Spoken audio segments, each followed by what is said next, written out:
Topic बच्चों हम करने जा रहे हैं अब रेसिप्रोसिटी थ्योरम। मैं आपको थ्योरम का प्रूफ नहीं बताऊंगा, बट ये बता दूंगा कि बेसिकली ये कहना क्या चाह रही है थ्योरम। ठीक है, देखो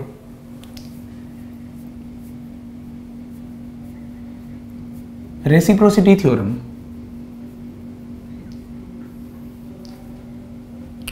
मान लेते हैं बेटा एक आयरन रॉड है,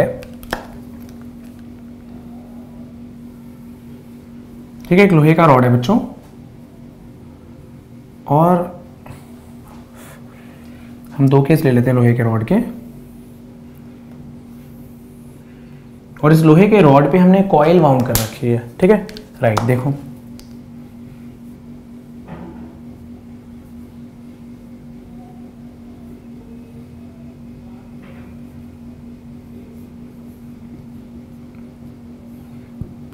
कॉइल 1, ठीक है भैया, इसमें एक सप्लाई लगा रखी है।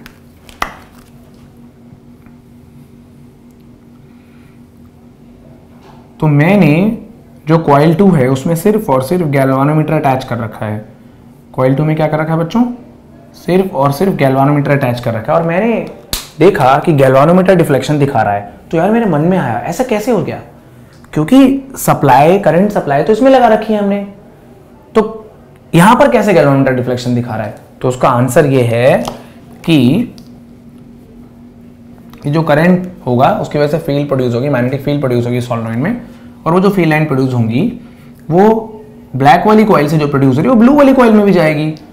तो हम बोलेंगे कि ब्लू वाली कॉइल से भी फ्लक्स चेंज हो रहा है, तो उसमें भी इंड्यूस ईएमएफ आएगी। तो अब हम बोलेंगे फ्लक्स थ्रू कॉइल 2 प्रोपोर्शनल होगा करंट इन कॉइल 1 के। फ्लक्स थ्रू कॉइल 2 प्रोपोर्शनल होगा करंट इन कॉइल 1। कॉइल 1 में जितना करंट उतनी मैग्नेटिक फील्ड, उतना ही फ्लक्स कॉइल 2 से, राइट। अब हम लिख देंगे प्रोपोर्शनैलिटी साइन हटा के कांस्टेंट M12। तो M12 का मतलब है कि कॉइल 1 में सप्लाई लगी हुई है, सप्लाई वाली कॉइल को हम बोल देते हैं प्राइमरी कॉइल, जिसमें सप्लाई लगी हुई है, जिसमें करंट चेंज हो रहा है, primary coil.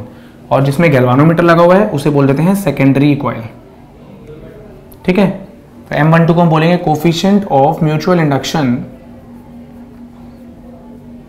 When coil 1 is primary, when coil 1 is primary and coil 2 is secondary।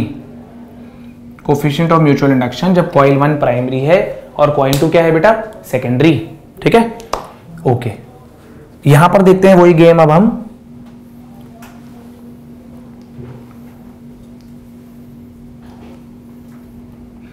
यहां पर हमने गैल्वानोमीटर अटैच कर दिया,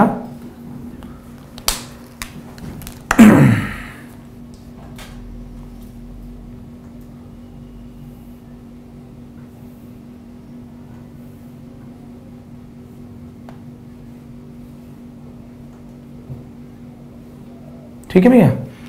अब यहां पर सप्लाई चेंज होने की वजह से मान लो करंट ऐसे आ रहा है,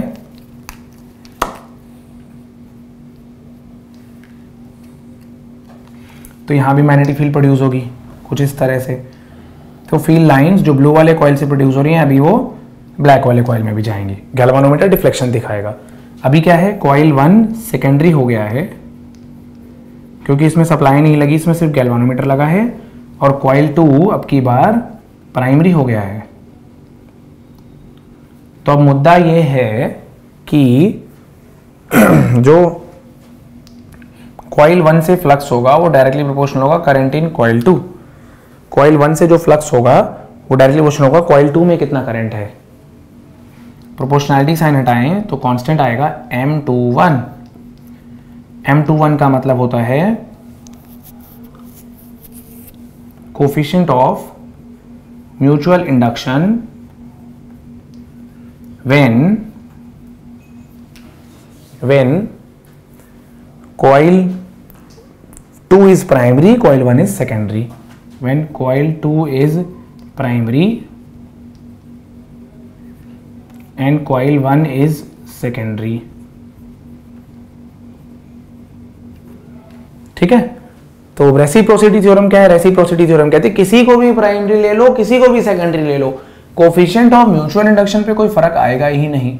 M12 M21 के बराबर होगा। इंपॉर्टेंट पॉइंट है, किसी को भी प्राइमरी ले लो, किसी को भी सेकेंडरी ले लो, coefficient of mutual induction same आएगा। ठीक है, इंपॉर्टेंट पॉइंट था। ठीक है, इसी टॉपिक का इस्तेमाल करते हुए, रेसिप्रोसिटी थ्योरम का इस्तेमाल करते हुए अब हम अगले टॉपिक में कोफिशिएंट ऑफ म्यूचुअल इंडक्शन कुछ अरेंजमेंट्स के लिए, कुछ डिफरेंट कॉइल्स की अरेंजमेंट्स के लिए डिराइव करेंगे। ठीक है, देखो फिर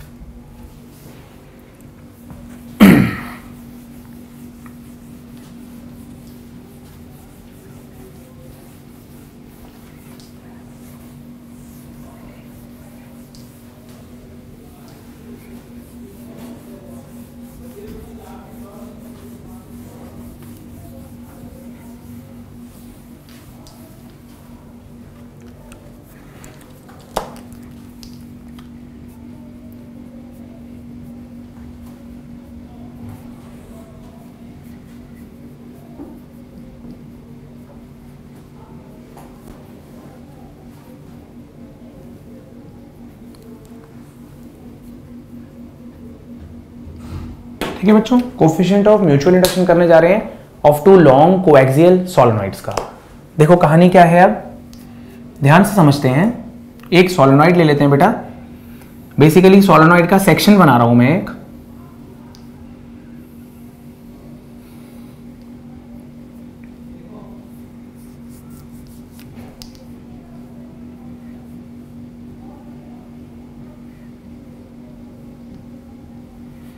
करंट ऐसे आ रहा है और ऐसे अंदर जा रहा है। डॉट का मतलब करंट बाहर आ रहा है, क्रॉस का मतलब अंदर जा रहा है। डॉट का मतलब करंट बाहर आ रहा है, क्रॉस का मतलब करंट अंदर जा रहा है। इस सोलेनॉइड का नाम solenoid S1, number of turns N1, solenoid की लेंथ L। ठीक है, इस सोलेनॉइड के अंदर हमने एक और सोलेनॉइड डाल दिया। ओके, एक्सिस सेम है, लेंथ भी सेम है, नंबर ऑफ टर्न्स में अंतर है। राइट, इस सोलेनॉइड का नाम S2, number of turns N2,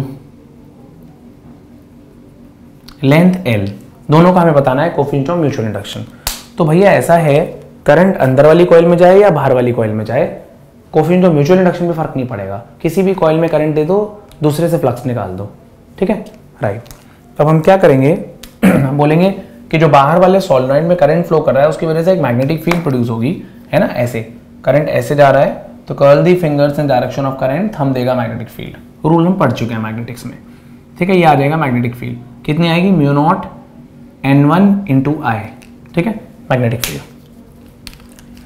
तो बी प्रोड्यूस रहेगा mu naught N1 into I, flux through one turn of solenoid S2। ठीक है, S2 सोलेनॉइड के एरिया ऑफ क्रॉस सेक्शन को A ले लेते हैं, वेक्टर फॉर्म में A इंटू एन कैप ले लेते हैं। ठीक है, बाहर वाले सोलेनॉइड से प्रोड्यूस हो रही है मैग्नेटिक फील्ड, अंदर वाले से फ्लक्स निकाल रहे हैं। राइट, तो क्या आएगा, देखो फ्लक्स आ जाएगा हमारा, flux through one turn B dot area, B dot area आ जाएगा। तो फ्लक्स थ्रू वन टर्न आ जाएगा हमारा B और एरिया, तो mu naught N1 I into area. ठीक है ना, B और एन कैप में 0 डिग्री एंगल है। ठीक है, तो क्या आएगा, देखो flux through one turn mu naught small n1 की जगह N1 by L into I into area. Total flux कितने टर्न्स हैं, N2 टर्न्स हैं, एक टर्न से कितना फ्लक्स आ रहा है, तो आ जाएगा N2 into mu naught N1 by L into I into area. ठीक है बेटा, राइट। अब देखो क्या आ रहा है। ठीक है, मैं ये एक्स्ट्रा पार्ट रब कर दे रहा हूं, यहीं लिख दे रहा हूं। उसके बाद आएगा हमारा total flux mu naught N1 N2 A divided by L into I. हमें पता है टोटल फ्लक्स किसके बराबर है, कैपिटल M इंटू आई के बराबर है। यहां से हम कैपिटल M निकाल लेंगे। कैपिटल M आएगा हमारा mu naught N1 N2 A divided by L। इसको हम बोलते हैं coefficient of mutual induction of two long coaxial solenoids. ठीक है ना।